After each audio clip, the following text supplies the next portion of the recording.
Hello friends, আমি কার্তিক আর আপনারা দেখছেন KM tutor channel. KM tutor চ্যানেলের পক্ষ থেকে আপনাদের সকলকে শুভেচ্ছা। ফ্রেন্ডস, আজ আমি তোমাদের দ্বিতীয় যে টপিক ছিল আমাদের, তোমরা অনেকেই রিকোয়েস্ট করেছিলে, অনেকের এসএমএস বা দেখেছি আমি যে স্যার টিচিং রিসার্চ এদের উপরে একটা করে ভিডিও দিলে ভালো হয়। তো আজকে যে তোমাদের ভিডিওটা নিয়ে এসেছি সেটা হলো রিসার্চ অ্যাপটিটিউড, ঠিক আছে? এখানে দেখো, তোমরা নিশ্চয়ই দেখতে পাচ্ছ যে এখানে রিসার্চ অ্যাপটিটিউডের মোস্ট রিপিটেড টপিক। রিসার্চ থেকে যে কোন কোন টপিকগুলো আমাদের কোশ্চেন অলরেডি এসে গেছে, হ্যাঁ, যে মোস্ট রিপিটেড যেগুলো বারবার রিপিট হয় সেই যে টপিক, সেই টপিক সম্বন্ধে আজকে আলোচনা করব।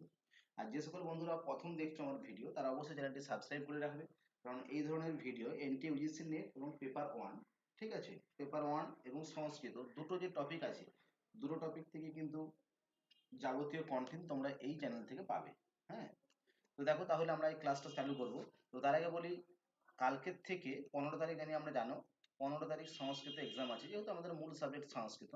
তো কাল থেকে সকালে একটা ভিডিও তোমাদের জন্য আসবে পেপার ওয়ানের, এবং সন্ধ্যের দিকে একটা করে ভিডিও থাকবে সংস্কৃতের, বা আগে সংস্কৃত সকালে এলে সন্ধ্যাতে পেপার ওয়ান একটা ভিডিও আসবে। তো প্রতিদিন দুটো করে ভিডিও এই দিন কতক আসতে চলেছে।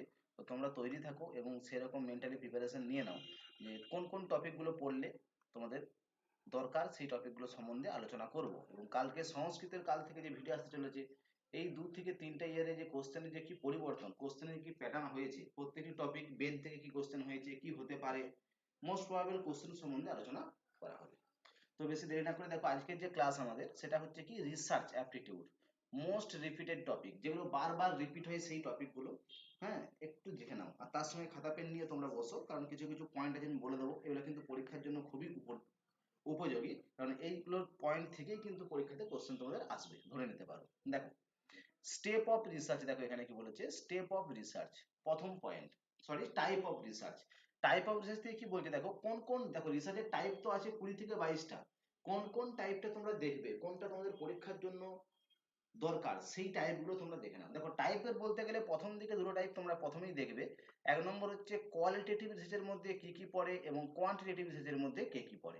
অলরেডি আমার কাছে যারা পড়ে বা টিউশন আমার সঙ্গে যারা যোগাযোগ, অফলাইন বলো, অ্যাপলাইন আর অনলাইনে বলো, যারা আমার কাছে অলরেডি ক্লাস করছে, তারা নিশ্চয়ই জানে যে কোয়ালিটেটিভের মধ্যে কোন কোন রিসার্চগুলো আসছে, আর কোয়ান্টিটেটিভ, হ্যাঁ, একটা হচ্ছে গুণাত্মক, একটা পরিমাণাত্মক, তার পয়েন্টটা তোমরা দেখে নেবে, কোয়ালিটেটিভ কি কি এবং কোয়ান্টিটেটিভ কি কি।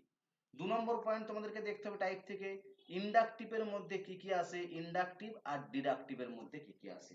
তোমরা এটা বেসিক নলেজ, কোয়ান্টিটেটিভ রিসার্চ কোনগুলো, কোয়ালিটেটিভ রিসার্চ কোনগুলো, ইন্ডাকটিভ রিসার্চ কোনগুলো, ডিডাকটিভ রিসার্চ কোনগুলো, এগুলোকে তোমরা সাধারণভাবে ভালো করে দেখবে। তার সাথে সাথে তোমাদেরকে যেটা দেখতে হবে, পরে দেখো টাইপ অফ রিসার্চ, কিছু টাইপ বেস্ট কয়েকটা টপিক এখানে দেওয়া আছে। কিরকম দেখো, বলে যে বেসিক অফ স্টাইল, হ্যাঁ, বেসিক রিসার্চ যেটাকে বলবো, ফান্ডামেন্টাল রিসার্চ যেটাকে বলবো, বেসিক রিসার্চ বা ফান্ডামেন্টাল রিসার্চ যে আছে, সেটার সময় তোমাদেরকে একটু জানতে হবে। দেখো, এটা হচ্ছে একটা পয়েন্ট। এখানে বেসিক রিসার্চ বা ফান্ডামেন্টাল রিসার্চে কি হয়, দেখো, প্রিন্সিপাল অফ থিওরি ইনভেনশন, একটা পয়েন্ট এখানে উল্লেখ করে, প্রিন্সিপাল অফ থিওরি ইনভেনশন, মানে প্রিন্সিপাল অফ থিওরি, এখানে কি হয়, থিওরিটা তৈরি হয়, থিওরিটা কি হবে, তাহলে থিওরি যেখানে তৈরি হয় সেটা হচ্ছে ইন্ডাকটিভ মেথড বলতে পারি আমরা, এখানে থিওরিকে তৈরি করা হবে। আর অ্যাপ্লাই রিসার্চে যখন যাবো, দেখো পরের পয়েন্ট দেখো আছে অ্যাপ্লাই, যখন অ্যাপ্লাই রিসার্চে আমরা যাব, তখন সেটা কি হয়, সেই যে থিওরিটা আমরা ওখানে তৈরি করলাম বেসিক রিসার্চে বা ফান্ডামেন্টাল রিসার্চে, সেটা অ্যাপ্লাই রিসার্চে যে আমরা কি করব, সেই থিওরিটাকে ওখানে অ্যাপ্লাই করব।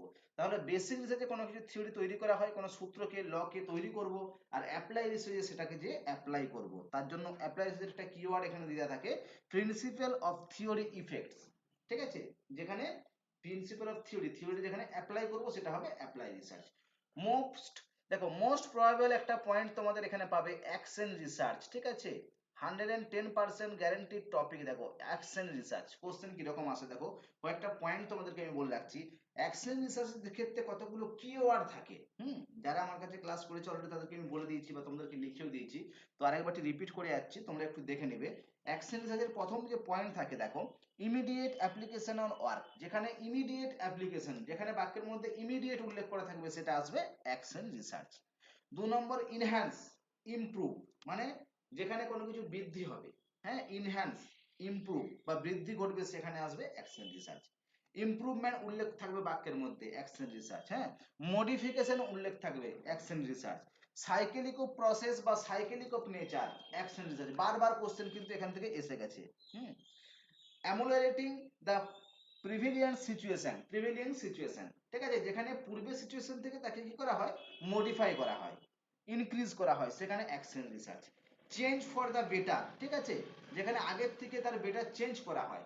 অ্যাকচুয়ালি অ্যাকশন রিসার্চ হচ্ছে কোনো কিছু ইমপ্রুভ যখন ঘটবে রিসার্চের মধ্যে, কোনো টপিকের মধ্যে, তখনই আসবে অ্যাকশন রিসার্চ। এখান থেকে আরেকটি কোশ্চেন পড়ে, স্টেপ অফ, যে রিসার্চ যেখানে পাবো স্টেপ অফ রিসার্চ, সেখানে দেখো অ্যাকশন আছে, এই স্টেপটা বারবার রিপিট করে, plan, act, observe, reflect.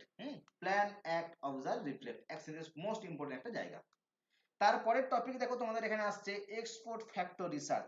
Export factor research, export factor রিসার্চের মধ্যে কিছু কিছু কিওয়ার্ড থাকে দেখো। এই এক্সপোর্ট ফ্যাক্টর রিসার্চ এবং এক্সপেরিমেন্টাল রিসার্চ, যেটা এই দুটোর মধ্যে একটু পার্থক্য চলে আসে, ঠিক আছে। এক্সপোর্ট ফ্যাক্টর রিসার্চটা কি, দেখো দুটো একই টাইপের জিনিস, কিছুটা পার্থক্য পাবে। এক্সপোর্ট হচ্ছে কিরকম, এখানে ইফেক্ট অফ পসিবল, এখানে ইফেক্টটাকে পসিবল, এক্স মানে পূর্বে, পূর্বে কোনো ঘটনা ঘটে যাওয়ার পর যখন রিসার্চ করব আমরা, তখন সেটাকে বলবো এক্সপোর্ট ফ্যাক্টর রিসার্চ। কোথাও ভূমিকম্প হয়েছে, ভূমিকম্পর ফলে 500, 700, 1000 জন মারা গেছে, তো সেটাকে 500 বা 700 আমাদেরকে করতে হবে, এখানে কোনো আমরা চেঞ্জ করতে পারবো না। এখানে ম্যানিপুলেটেড যেটা, ঠিক আছে, ইন্ডিপেন্ডেন্ট ভেরিয়েবল যুক্ত হবে এবং সিলেক্টেড রেজাল্ট দেন ম্যানিপুলেশন, মানে ম্যানিপুলেটেড এখানে কিন্তু হবে না, ঠিক আছে। এই জায়গাতে মডিফিকেশন কিছু করা যাবে না, যে 500 জন মারা গেছে আমরা 5000 করে দেবো, সেটা কিন্তু করতে পারবে না, যা আছে তাই তোমাকে ফিক্সড এখানে রাখতে হবে। আর এখানে একটা পয়েন্ট বলে ইফেক্ট অফ পসিবল, পসিবল থাকে, হ্যাঁ। আর একটা পয়েন্ট এখানে দেয় দেখো, manipulation of the independent variable and control of, হ্যাঁ, এক্সটেন্সাস ভেরিয়েবলস আর neither possible and not desirable, ঠিক আছে, মানে এখানে যে কোনো কিছু বাড়ানো বা কমানো এটা যাবে না। আর একটা আফটার দ্য ইনসিডেন্ট, একটা পয়েন্ট এখানে পড়ে, আফটার দ্য ইনসিডেন্ট মানে কোনো ঘটনা ঘটে যাওয়ার পরে কি করা হয়, এক্সপোর্ট ফ্যাক্টর রিসার্চ আমরা করতে আসি। পরের একটা পয়েন্ট দেখো, এক্সপেরিমেন্টাল রিসার্চ, এটাও ঠিক একই টাইপের, এখানে যেমন ম্যানিপুলেশন করা যায় না, আর এক্সপেরিমেন্টাল হচ্ছে কি হয়, ম্যানিপুলেশন করা যায়। এখানে দেখো এখানে কিছু পয়েন্ট আছে যেখানে ম্যানিপুলেশন হবে, ঠিক আছে, কন্ট্রোল, ম্যানিপুলেটেড এন্ড অবজার্ভ যেখানে করা যাবে, যেখানে হাইপোথিসিস টেস্টিং হবে, ঠিক আছে, যেখানে export factor, manipulated, experimental research. তাহলে এখানে ম্যানিপুলেশন হবে না এক্সপোর্ট ফ্যাক্টরতে, আর এখানে ম্যানিপুলেশন হবে। এখানে হাইপোথিসিস টেস্টিং হবে, এখানে যে রিসার্চটা হবে সেটা কন্ট্রোল, ম্যানিপুলেট এবং অবজার্ভের মধ্যে থাকবে, ঠিক আছে। ম্যানিপুলেটেড হবে এক্সপেরিমেন্টালে, আর ম্যানিপুলেটেড হবে না এক্সপোর্ট ফ্যাক্টর রিসার্চে। এই যে দেখো, action research, export factor research, experimental research, এই তিনটে কোশ্চেনের মধ্যেই বারবার রিপিট হয়। এই তিনটে টাইপকে তোমরা একটু ভালো করে দেখে রাখবে, ঠিক আছে। তারপর দেখো এথনোগ্রাফি রিসার্চ একটা দিয়েছে, এথনোগ্রাফি রিসার্চ, এটা কি হয়, এটা কোনো এথনোগ্রাফি যেটাকে বলা হয়, পার্টিসিপেট অবজার্ভ, পার্টিসিপেন্ট কি বলেছে, অবজার্ভ, ঠিক আছে, এই জায়গাতে হয়ে থাকে। আর তার সঙ্গে দেখো পরে একটা জায়গাটা যে ন্যারেটিভ, ন্যারেটিভ কি হয়, কোনো স্টোরি টেলিং, ঠিক আছে, অটোগ্রাফি, বায়োগ্রাফি, কারো জীবন কাহিনী, সেটা হলো ন্যারেটিভ। এর মধ্যে থেকে তোমরা আশা করি এই যে 4, 5টা, 6টা দিলাম, এর মধ্যে থেকে তোমরা type of research already clear করতে পারবে, ঠিক আছে। তাহলে 2 নম্বর টপিক দেখো তোমাদের জন্য আসছে স্টেপ অফ রিসার্চ। কি কি স্টেপ, স্টেপ বলতে দেখো সিম্পল রিসার্চের কিছু স্টেপ তোমাদেরকে ফলো করতে হয়, অ্যাকশন রিসার্চ, সায়েন্টিফিক রিসার্চ। দেখো স্টেপ বলতে প্রথমেই যে কোনো রিসার্চের ক্ষেত্রে আমরা কি করি বলতো, সিম্পল রিসার্চের ক্ষেত্রে প্রথমেই করতে হয় আমাদেরকে প্রবলেম আইডেন্টিফাই করতে হয়, তারপর লিটারেচার রিভিউ করতে হয়, ঠিক আছে। এইভাবে একটা একটা করে স্টেপ তোমাদের চলে আসে। যেমন অ্যাকশন স্টেপটা বারবার পড়ে, প্ল্যান, অ্যাক্ট, অবজার্ভ, রিফ্লেক্ট, ঠিক আছে। সায়েন্টিফিক রিসার্চের ক্ষেত্রে প্রথমে চলে আসবে কি, অবজারভেশন চলে আসবে। তাহলে প্রত্যেকটি যে রিসার্চের কিছু স্টেপ আছে, সেই স্টেপগুলো তোমরা ফলো করবে, কোন রিসার্চের কি কি স্টেপ, এটা কিন্তু তোমাদের একটা কোশ্চেন এখান থেকে হতে পারে, অলরেডি কোশ্চেন হয়েছে, ক্লিয়ার। তারপরের টপিক দেখো স্যাম্পলিং অফ রিসার্চ, এটাও একটা মোস্ট প্রবাবিলিটি টপিক তোমাদের জন্য আসবে। স্যাম্পলিং অফ রিসার্চ, দেখো একটা হলো প্রবাবিলিটি স্যাম্পলিং, একটা নন প্রবাবিলিটি স্যাম্পলিং। তোমাদের প্রথম কাজ হচ্ছে প্রবাবিলিটি স্যাম্পলিং উদাহরণগুলো কি কি, আর নন প্রবাবিলিটি স্যাম্পলিং উদাহরণগুলো কি কি। প্রবাবিলিটি বলতে কি বলে, দেখো এটা হচ্ছে ইকুয়াল চান্স থাকে এটা সিলেক্ট হওয়ার, ইকুয়াল চান্স অফ সিলেক্ট হওয়ার জন্য তাকে কি বলা হয়, প্রবাবিলিটি। কিরকম ইকুয়াল চান্স, কিরকম থাকবে, যেমন ধরো ক্লাসের মধ্যে 30 জন বাচ্চার মধ্যে একটা কি হলো প্রতিযোগিতা হবে, প্রতিযোগিতায় কি হবে, প্রত্যেকেই অংশগ্রহণ করতে পারে এখানে, ঠিক আছে। তার মধ্যে থেকে হয়তো 5 জনকে নেওয়া হবে, কিন্তু প্রত্যেকে 30 জনই সেখানে নাম লেখাবে, তাদের মধ্যে থেকে সিলেক্ট হবে কজন না, 5 জন। তাহলে কি প্রত্যেকের নাম সেখানে দেওয়া হবে, একটা লটারির মাধ্যমে সেটা সিলেক্ট হবে যে কোন 5 জনকে আমরা নেব, ঠিক আছে। তাহলে প্রবাবিলিটি স্যাম্পলিং মানে কি, প্রত্যেকেরই সুযোগটা থাকে। আর নন প্রবাবিলিটি স্যাম্পলিং দেখো, নন প্রবাবিলিটি স্যাম্পলিং, নন প্রবাবিলিটি স্যাম্পলিং এর মধ্যে কি আসবে, নন প্রবাবিলিটি স্যাম্পলিং যেটা দেবে সেই জায়গাতে তোমরা কি পাবে, প্রবাবিলিটি এখানে বলছে প্রত্যেকের চান্স থাকবে, আর নন প্রবাবিলিটি হচ্ছে এরকম কোনো রেদার দেন র্যান্ডম সাইজ, ঠিক আছে, এখানে আসবে না। কিরকম আসবে দেখো, নন প্রবাবিলিটি স্যাম্পলিং যেটা চলে আসবে সেখানে হয়তো 30 জন ছাত্রের মধ্যে যে ফার্স্ট হয়েছে, সেকেন্ড হয়েছে, থার্ড, তাদেরকেই নেওয়া হবে, বাকি কাউকে নেওয়া হবে না, মানে সবাই এখানে সুযোগটা পাবে না। তাহলে প্রবাবিলিটির উদাহরণের মধ্যে কে কে আসছে, নন প্রবাবিলিটির মধ্যে কোটা স্যাম্পলিং চলে আসবে, ঠিক আছে, বারবার তোমরা দেখে নেবে, প্রবাবিলিটি র্যান্ডম সাইজ, হ্যাঁ, ক্লাস্টার, স্যাটিসফাইড, এই যে উদাহরণগুলো জাস্ট, প্রবাবিলিটি কোনগুলো, নন প্রবাবিলিটি কোনগুলো, এটা তোমরা একটু ভালো করে দেখে রাখবে, এর মধ্যে থেকে একটা কোশ্চেন তোমরা এখান থেকে পেতে পারো। তাহলে দেখো তিনটে টপিক এখন আমরা পড়লাম, type of research, step of research, sampling of research. তারপরে দেখো মেথড অফ রিসার্চ, মেথডের মধ্যেও দেখো আমাদের বারবার রিপিট হয় কেস স্টাডি, ঠিক আছে, সার্ভে জিনিস কি, ফিল্ড স্টাডি কি, ইন্টারভিউ কি, কোরিলেশন স্টাডি কি, তার সাথে সাথে হিস্টোরিক্যাল রিসার্চের স্টাডি কি, এক্সপেরিমেন্টাল কি, এগুলো চলে আসছে আমাদের মেথড অফ রিসার্চে, কোন মেথডটা কোথায় ব্যবহার করব আমরা, ঠিক আছে, এটা তোমরা একটা দেখে রাখবে, এখান থেকে একটা কোশ্চেন হওয়ার সম্ভাবনা থাকে। তারপরে দেখো হাইপোথিসিস অফ রিসার্চ, রিসার্চের হাইপোথিসিস দেখো, হাইপোথিসিস দুটো প্রকারের হয়ে থাকে, দেখো একটা হচ্ছে অল্টারনেটিভ হাইপোথিসিস আর একটা হচ্ছে নাল হাইপোথিসিস।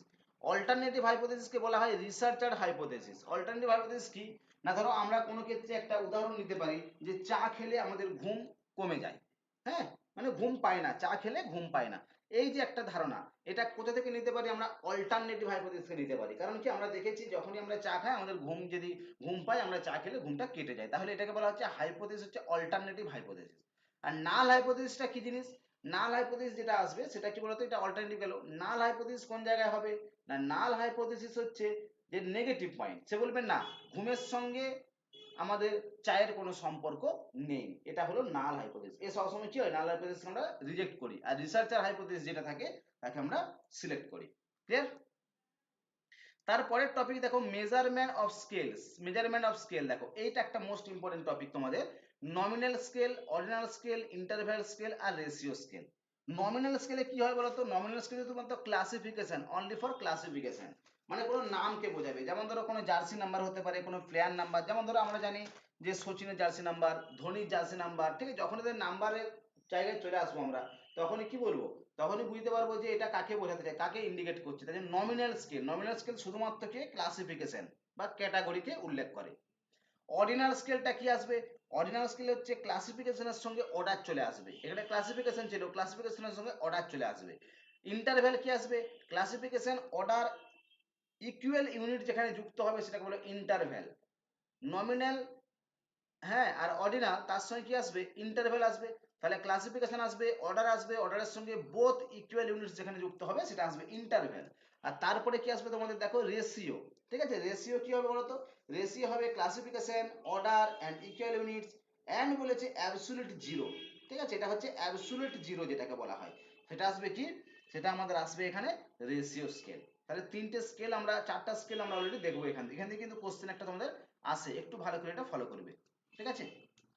তারপরের টপিক দেখো 7 নম্বর টপিকে কি আসছে, 7 নম্বর টপিকে যে রিসার্চ এথিক্স, হ্যাঁ, সৌধ নৈতিকতা, ন্যায়পরায়ণ ভাবে রিসার্চ করতে হবে, কারো কোনো কপি পেস্ট চলবে না, সেই টাইপের যে পয়েন্টগুলো এখানে থাকে সেটা যেটা রিসার্চ এথিক্স। এখানে দেখো প্রবলেম ফর্মুলেশন, প্রথমে পয়েন্ট দেখো প্রবলেম ফর্মুলেশন, মানে প্রবলেম বলতে দেখো এখানে কয়েকটা পয়েন্ট জাস্ট আমি তুলে ধরেছি, এই পয়েন্টগুলো বারবার পরীক্ষাতে আসে এবং এগুলো যদি উল্লেখ করা হয় তোমার মধ্যে কোশ্চেন দিয়ে দেবে, তার মধ্যে জিজ্ঞাসা করবে এর মধ্যে কোনটা রিসার্চ এথিক্স এর মধ্যে আসছে না বা কোনটা রিসার্চ এথিক্স এর মধ্যে পড়ে, এই টাইপের কোশ্চেন কিন্তু এখান থেকে হতে পারে। তোমরা দেখো problem formulation, hypothesis testing, data collection, data analysis, হ্যাঁ, ইন্টারপ্রিটেশন যেটা, তারপরে আসবে কি দেখো রিসার্চ ফাইন্ডিং, রিসার্চ রিপোর্টিং, এর মধ্যে কিছু কিছু পয়েন্ট তোমাদের চলে আসবে, এই পয়েন্ট একটু দেখে রাখবে, এগুলো কিন্তু রিসার্চ এথিক্স এর মধ্যেই পড়ে। আরো কিছু পয়েন্ট আছে, জাস্ট সবগুলো লিখলাম না, তোমরা একটু দেখে নেবে। তারপর দেখো পজিটিভিজম এন্ড পোস্ট পজিটিভিজম, 8 নম্বর টপিক দেখো পজিটিভিজম এন্ড পোস্ট পজিটিভিজম, এটা একটা কি না, পজিটিভিজম হচ্ছে প্রত্যক্ষবাদ, হ্যাঁ, আর পোস্ট পজিটিভিজম হচ্ছে উত্তর প্রত্যক্ষবাদ, মানে একটা হচ্ছে বিজ্ঞান, একটা হচ্ছে মায়া, ঠিক আছে, বিজ্ঞান আর কুসংস্কার আমরা যেটা পড়েছিলাম তার মধ্যে পজিটিভিজম হচ্ছে বিজ্ঞানের মধ্যে চলে আসবে, আর পোস্ট পজিটিভিজম এটা কুসংস্কার মধ্যে মায়ার মধ্যে এটা চলে আসবে, এটা একটা টপিক, এখান থেকে কোশ্চেন হতে পারে। 9 নম্বর টপিক দেখো তোমাদের এমএলএ, চিকাগো, এপিএ স্টাইল, ঠিক আছে, এগুলো বিভিন্ন ফরম্যাট, যে রিসার্চ যখন করবে এই ফরম্যাটে তোমাদেরকে যে বইটা তোমরা ছাপাচ্ছ থিসিসটা, এই ফরম্যাটের মধ্যে তোমাদেরকে নিয়ে আসতে হবে, এমএলএ স্টাইল কি, হ্যাঁ, চিকাগো স্টাইল কি, এপিএ স্টাইল কি, এগুলো তোমাদেরকে দেখতে হবে। আর সব থেকে শেষ টপিক একটা দেখো তোমরা পাবে এখানে 10 নম্বর টপিক হচ্ছে ওয়ার্কশপ জিনিস কি, সেমিনার কি, কনফারেন্স কি, এগুলো কয়েকটা মাঝে মধ্যে একটা কোশ্চেন তোমাদের দিতে পারে। তো এই যে টপিক তোমাদের 10টা টপিক আলোচনা করলাম, এই 10টা টপিক কি তোমরা ভালো করে করে যাও, এর বাইরে কিন্তু কোনো কোশ্চেন হওয়ার নয়, যে টপিকটা তোমাদেরকে বলে দিয়েছি। যারা তৈরি করেছো অলরেডি এগুলোকে আরেকবার রিভাইজ দাও, যারা করোনি 2-4টা দিন একটু একটা দিন যদি দেখো, এখান থেকে দুটো হলেও কোশ্চেন তোমরা কিন্তু পেতে পারো, কমন টাইপের কোশ্চেন কিন্তু পেতে পারো যেই টপিকটা আজকে আলোচনা করলাম। ঠিক আছে, যাই হোক ভিডিওটা অলরেডি 15 মিনিট পেরিয়ে গেছে। তো আজকের ভিডিওটা আপাতত এই পর্যন্তই। পরবর্তী কাল থেকে দুটো করে ভিডিও আসবে, চ্যানেলটাকে সাথে থাকো, সাবস্ক্রাইব করে রাখো, ঠিক আছে? কারণ তোমাদের কাছে সবার আগে নোটিফিকেশন পৌঁছে যাবে, কারণ সামনে আমাদের পরীক্ষা আছে, কাল থেকে সংস্কৃতের কোশ্চেন অ্যান্সার বা টপিক